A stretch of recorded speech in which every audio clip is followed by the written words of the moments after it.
Brasil da escravidão. Não resolve. Não é? Como é que nós vamos explicar a escravidão? E também não resolve o problema do papel que esse campesinato teria na sociedade presente. Na futura eles não vão existir, mas e na sociedade presente? Não é? Ou seja, essa corrente parte do pressuposto que reforma agrária é gastar dinheiro à toa. Por isso que o Serra, na sua campanha de presidente da República, quando perdeu a eleição, dizia que era melhor dar um táxi para cada camponês e está resolvido o problema de renda dele. E eles viram todos taxistas e vão por aí. Ou seja, essa corrente, eu estou falando do exemplo do Serra, Zé Serra, porque o Zé Serra como economista, é adepto dessa corrente. Como Fernando Henrique Cardoso, como Luiz Inácio Lula da Silva, como José Graziano da Silva, são todos dessa corrente. É por isso que às vezes nós intelectuais que seguimos outra corrente, vamos fazer a crítica tanto ao Fernando Henrique, ao governo Fernando Henrique, como vamos fazer a crítica ao PT, mesmo tendo sido fundador do partido, como é o meu caso. Então, essa segunda corrente, ela tem esses limites históricos e teóricos. Vamos lá? Tem os autores, Kautsky, Lenin, Huberman, Caio Prado, Maria Conceição Miguel, Graziano, Bramovai, Zé Eli, o nosso geógrafo Paulo Vitejano, lá do Rio de Janeiro, também segue essa corrente. Pode ir? Então, para essa corrente, o campesinato é visto como resíduo social em via de extinção ou como uma categoria social da classe trabalhadora. Ou seja, o campesinato seria uma espécie de setor metalúrgico do proletariado. Como os metalúrgicos fazem parte de uma categoria da classe trabalhadora, o campesinato seria uma categoria social. Portanto, não teria a condição de classe e, portanto, não teria a condição de ser alçado a condição de um sujeito social que deveria participar de tudo aquilo que a gente projeta para o futuro, para a nossa sociedade. Então, é evidente que o MST ele é bastante... ele tem várias correntes dentro, teóricas, mas a majoritária também entende daquela forma que é uma categoria da classe trabalhadora. Então, aquela parte do campesinato que teve acesso ao progresso técnico, eles se transformariam em agricultores familiares e, portanto, desprovido da condição de classe do campesinato, passariam a compor e a construir a identidade de proletário. Só que tudo é um plano teórico. Vocês, quem faz pesquisa no campesinato, sabe que não é nada disso que acontece. Aqui são as cabeças dos intelectuais que estão aí operando e produzindo os textos. Mas, enfim, esse foi o caminho que nós escolhemos. Vamos lá? É evidente que há uma polêmica com os leninistas no que se refere à leitura do Capital. Via de regra, os leninistas não leem o livro 2 e 3 do Capital, por razões políticas e ideológicas, porque Marx não nos publicou o livro, e quem nos publicou depois assumiu um papel de renegado, de social-democrata, e evidentemente com isso, esses leninistas não leem o livro 3, que é onde o Marx faz as análises do campo, e do campesinato, e da agricultura, que seria a agricultura capitalista. E ele, nas 2 páginas que tem no último volume do Capital, nas 2 páginas que tem sobre as classes sociais, ele escreve esse pequeno texto aí, de que a sociedade capitalista tem 3 classes sociais e ou seja, é uma polêmica, É bem provável que para muitos leninistas esse texto é do Kautsky, não é do Marx. Eu prefiro levar em conta o que o Marx escreveu, levar em conta o que o Lenin escreveu, E acho que é a história que vai explicar. Uma coisa é verdade. O campesinato não desapareceu no país nenhum. Essa é a verdade histórica, da qual a gente tem que dar conta e tem que explicar. Não é? Nem na Inglaterra, que foi o berço do nascimento do capitalismo. Não é? Quem assistiu o filme Coração Valente, não é? Assistiu às muitas guerras que o campesinato fez contra a aristocracia, contra a burguesia, na transição do feudalismo para o capitalismo lá no Reino Unido. Não é? E a Inglaterra é o único país do mundo, onde 45, os camponeses representam apenas 45%, da força de trabalho no campo. É o único país do mundo que tem maioria de trabalho assalariado no mundo. Nem os Estados Unidos tem essa faixa. Ao contrário, os últimos estudos mostram que nos Estados Unidos nós temos cerca de 74% de trabalho camponês, que eles também, pelo viés do censo agropecuário de lá, chamam de agricultores familiares. Perdão, de agricultura familiar. Não chamam de agricultores familiares, de agricultura familiar, porque o censo nos Estados Unidos separa a agricultura familiar, a family farm, da corporate farm, ou seja, da agricultura empresarial. Então, essas questões todas faz com que fosse possível nascer uma terceira corrente, e essa terceira corrente não nasceu agora, ela também tem lá seu nascimento lá no passado. Alguns autores atribuem a Rosa de Luxemburgo, que teve a ousadia de pensar o capitalismo para além da obra do Marx, ou seja, incorporando o devir histórico que o capitalismo já trazia, e evidentemente que dela nasceu essa terceira possibilidade de interpretar o campesinato como classe social da sociedade capitalista, e evidentemente, portanto, o campesinato como sendo de dentro da sociedade e não de fora, como as duas outras classes sociais. Perdão, as duas outras correntes tratadas. Vamos lá, Manu. A contribuição da Rosa é importante porque ela vai distinguir, do ponto de vista teórico, o processo de produção do capital do processo de reprodução ampliada do capital. Ou seja, para que o capitalista se ponha enquanto tal, o capital tem que estar constituído. Então a Rosa foi se dar conta de como o capital se constituiu. Marx, no Capital, estudando o capitalismo na Inglaterra, vai dizer, olha, lá no capítulo da acumulação originária, ele vai dizer, olha, os cercamentos levam ao processo de separação do campesinato da terra, e esse campesinato vai ser expulso e, consequentemente, vai formar a base do proletariado urbano. Mas depois da morte do Marx, o campesinato inglês também fez guerra, e como eu disse anteriormente, ele representa ainda 45%. E na Escócia é quase 100%. Quem lembra do filme Coração Valente, a primeira parte narra mais os conflitos na Inglaterra e na segunda parte é mais sobre os conflitos no que hoje é a Escócia. Vamos lá? Então, é aí que está a diferença teórica.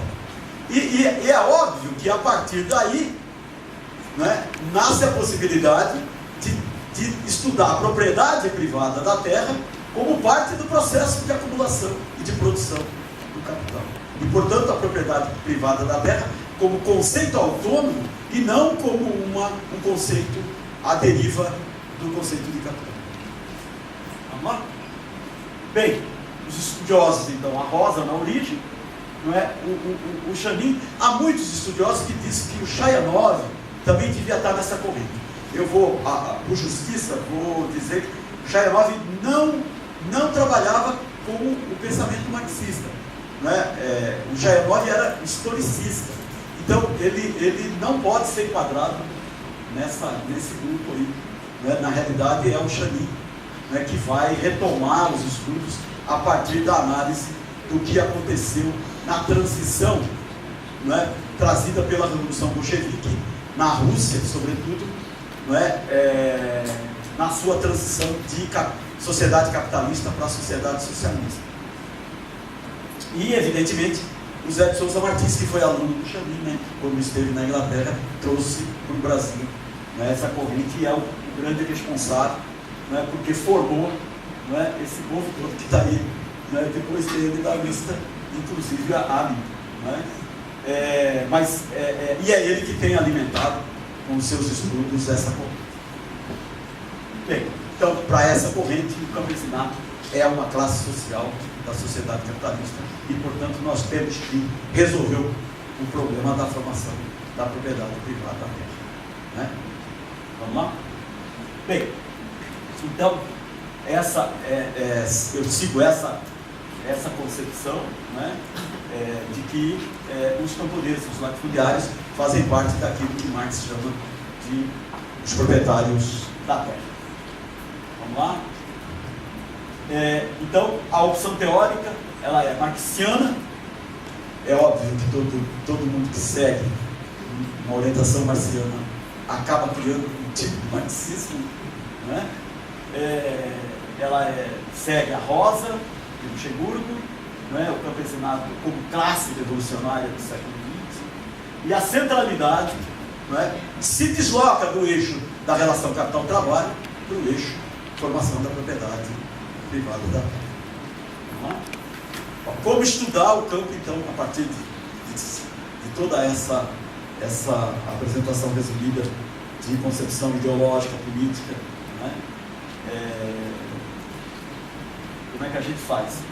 Então, vamos lá, eu sigo o caminho da tentativa de contribuir para a formação da teoria do território e parto do pressuposto de que o território, assim, de forma resumida para vocês, o território é o lugar de realização do modo capitalista de produção. Portanto, eu não circunscrevo o conceito de território ao conceito de país. Não é? O Brasil, Argentina, Uruguai, Paraguai, Bolívia fazem parte do território capitalista. Não é? Portanto, o território capitalista é o território onde a sociedade capitalista tem a hegemonia, não é? Não só do modo de produzir, como a hegemonia política do controle desse território. Não é? E é evidente que esse território ele tem uma formação que é contraditória, não é? E que, portanto, não é, ele traz entre as classes sociais que compõem essa sociedade capitalista uma disputa desse território, não é? Ou seja, eles disputam um pedaço do mundo. Então, para mim, Ariovaldo, não é, todos os povos indígenas brasileiros, não é, não fazem parte desse território capitalista. Não é? Ao contrário, cada povo indígena constrói o seu território, que tecem lá relações comunitárias de produção que não tem nada a ver com esse capitalismo, embora vivam nesse mesmo país chamado Brasil. Então, o Brasil capitalista que eu entendo tem que pensar, né, que as terras indígenas, né, só para usar como referência, não fazem parte desse mapa do Brasil. E não fiquem aí assustados, não é que o mapa do Brasil seria diferente desse que vocês aprenderam que o Brasil é. Nem esse mapa foi sempre assim. Não é? O Acre foi tomado da Bolívia, a bala, se quiserem no limite, não é? A primeira área brasileira, portuguesa, era até o meridiano de Tordesilhas, não é? O resto foi tomado de Espanha. Então, ou seja, não fiquem com essa visão positivista clássica de que o mapa do Brasil foi sempre do jeito que é. É claro que essas palavras, né, faz tremer os militares, porque imagina, a pátria querida perdeu um pedaço, né? Mas de fato, o que eu estou dizendo aqui a vocês é que eu comungo com o princípio de que os povos indígenas têm direito à autodeterminação. E se amanhã, esta não é uma questão que eles põem hoje em discussão, mas se amanhã eles defenderem não é, se constituir um Estado independente, eu seria o primeiro a apoiá-los. Até porque tenho também sangue deles na veia. Não é? Portanto, a sociedade capitalista, ela tem quatro classes sociais que disputam esse território. Não é? De um lado, os proprietários de terra latifundiários, né? Há muita gente no Brasil que vive só da pura especulação imobiliária, há muita gente, não é? E não se põe como capitalista, sequer como capitalista, só como proprietário de terra, não é? Há os capitalistas, há o proletariado, não é? E há os camponeses, não é? em luta permanente. Eu devo terminar essa apresentação mostrando esses conflitos no campo e como é que essa disputa está se fazendo. Não é? Disputa que também está sendo feita pelos povos indígenas para demarcar seus territórios e pelos povos afrodescendentes para também demarcar, né, seus territórios. Né? Então, acho que os quilombolas, né, constroem um território, os povos indígenas constroem um território, e o território capitalista é objeto da disputa entre os proprietários de terra, os camponeses e os próprios capitalistas. Como tendência geral, o capitalismo no Brasil levou à fusão entre o proprietário de terra e o capitalista. O fato deles serem a mesma pessoa física ou jurídica não os fazem uma única classe social. Não é? Senão, a Volkswagen, durante o período militar, não teria trabalho escravo na sua fazenda lá em Conceição do Araguaia, no sudeste do Pará. Quer dizer, por que a Volkswagen, que tem as relações mais avançadas de produção em São Bernardo do Campo, né, haveria de botar trabalho escravo em Conceição do Araguaia? É porque lá ela se põe como proprietária de terra mesmo, né, como grileira que está formando, está se apropriando de terra pública, não é? Terra pública que depois ela vai converter em capital. Não é? Exatamente, se vocês olharem a história dessas grandes empresas que durante o governo militar, não é, participou da política de incentivo fiscal da Sudene também no Nordeste, a política de incentivo fiscal ela foi bem mais ampla, tinha também no setor de celulose, tinha no setor de turismo, etc. Não é? Essa política de incentivos fiscais dos governos militares atuou exatamente, não é, nesse princípio que era a grande estratégia geopolítica do Golbery e do Couto Silva, né, de tentar fundir, não é, o proprietário de terra no capitalista e com isso modernizar a sociedade brasileira. Não é? Era essa a visão geopolítica que o Golbery tinha. E o Delfim Neto foi o responsável por implementar essas políticas todas. Então, essa é a concepção, né, que eu trabalho de território. Pode passar? Não é? Então, o território é sempre processo, ou seja, ele sempre está em construção, né? Porque nós não temos em nenhum país do mundo, nem nos Estados Unidos, né, vamos dizer, de forma acabada um território capitalista. É só por isso. Né? Também não estou aqui e não dirijo minhas pesquisas para saber se ele vai existir ou não. Né? Eu sou meio temeroso de ficar fazendo, né, projeções futuristas, embora elas sejam necessárias para a gente saber, né? Porque para construir a utopia tem que saber para onde a história vai, né? Porque senão a gente não tem como, né, dirigir nossos esforços para que essa utopia se torne realidade. Bem, pode ir, né? Então, depois eu deixo uma cópia para vocês, tá? Do PowerPoint, aí vocês fazem a polêmica. Mas esse texto está lá no artigo que o nosso Lula lembrou, nos capítulos da geografia, né, organizado pela Wilson.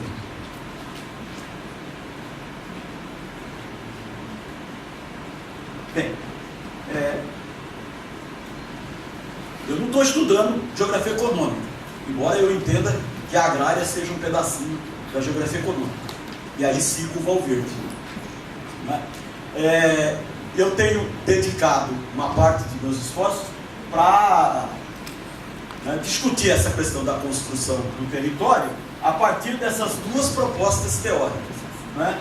Do conceito de monopolização do território e do conceito de territorialização do capital, se preferirem, de territorialização do monopólio. Ao contrário do que muita gente escreve, não é?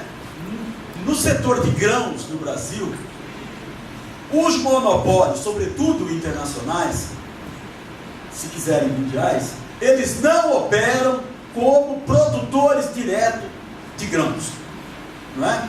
O setor de grãos, os grandes monopólios ficam na circulação da mercadoria e não na produção imediata, não é? Então a Bug não planta um pé de soja, a ADM não planta um pé de soja, a Cargill não planta um pé de soja, não é? Mas ela articula e subordina uma produção capitalista de soja e a produção camponesa de soja, não é?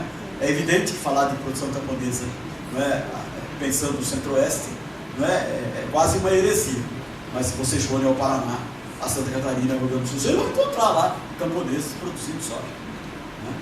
E entregando para essas multinacionais que se tem aí da Bug.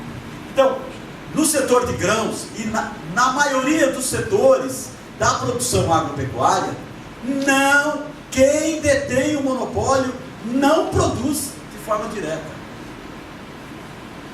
Portanto, para mim, não tem importância, uma importância tão grande politicamente, se os estrangeiros estão comprando terra no Brasil. E por isso que fiz um texto que está lá na nossa revista agrária, no site lá do Laboratório de Agrária da USP, tem lá 110 páginas, para mostrar isso que eu acabei falando aqui rapidinho, numa frase. A maioria, os estrangeiros estão vendendo as propriedades que têm. A terra de estrangeiro no Brasil está diminuindo. E, no entanto, tem uma parte da esquerda que tem que falar, E tem aí a palavra mágica, que agora é estrangeirização. Aliás, tem duas: estrangeirização e financiarização. São as duas palavrinhas mágicas da segunda corrente que estão aí na moda, e aqueles que são militantes dos movimentos sociais, tem que se haver com essas duas palavrinhas, E eu, como sou um rebelde, quanto mais, tenho que peitar os movimentos sociais, ganho pela segunda vez uma geladeira, como a gente fala no campo da ação política, e eles não convidam mais, Você começou a fazer artigo, provocar a onça com vara curta, você fica lá na geladeira. Mas não adianta, a história e o tempo, como falei no começo, é o remédio para todos os males.